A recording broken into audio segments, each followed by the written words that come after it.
বিসমিল্লাহির রহমানির রহিম। অ্যাপ কর্তৃক আয়োজিত আজকের এই নবনির্বাচিত সরকার এটা জোর করে ক্ষমতায় আসেনি।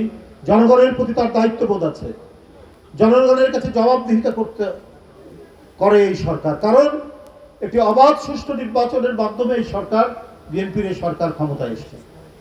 আপনারা দেখেছেন যে স্কুলের ছাত্রদেরকে স্কুল ব্যাগ দেওয়া হবে, জুতা দেওয়া হবে, এবং সেই ব্যাগটি হবে পাটের। পাট কি আইটেম? আমাদের কৃষি আইটেম।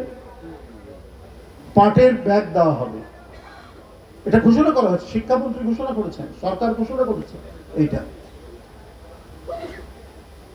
আমি এমনকি আমি বলবো যে ভারতেও দেখেছি যে এই যে কৃষি জমিগুলো যে আপনার মানুষ কোনো পরিকল্পনা ছাড়াই বা ঘর বাড়ি করে ফেলছে, পারে না, সেখানে একবারই দাগ দেওয়া আছে কৃষি ল্যান্ড, এখান থেকে শুরু হলো, এখান থেকে কেউ এখানে কোনো উপস্থাপনা করতে হবে না।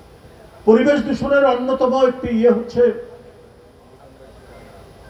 দায়ী হচ্ছে অপরিকল্পিত নগরায়ন।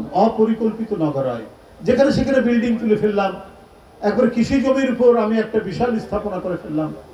এই বিষয়গুলিতে অত্যন্ত শক্তভাবে পদক্ষেপ গ্রহণ করতে হবে সরকারের এখানে মন্ত্রী রয়েছেন, এমপিরা রয়েছেন, তারা এই বিষয়ে পার্লামেন্টে কথা তুলবেন। পৃথিবীতে কোনো জায়গায় আপনার একটি দেশ, একটি উন্নত দেশ, সেই দেশের একটা বড় রাজধানী, তার 3টি এয়ারপোর্ট ছিল।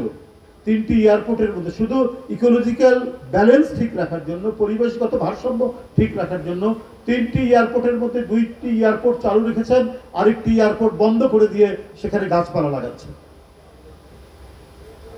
পৃথিবী এই যে ভয়ঙ্কর পরিবেশ দূষণ এবং পরিবেশের যে অবনয়ন ঘটছে, ক্ষতি হচ্ছে, এটা টের পেয়ে নানা পদক্ষেপ নিচ্ছে।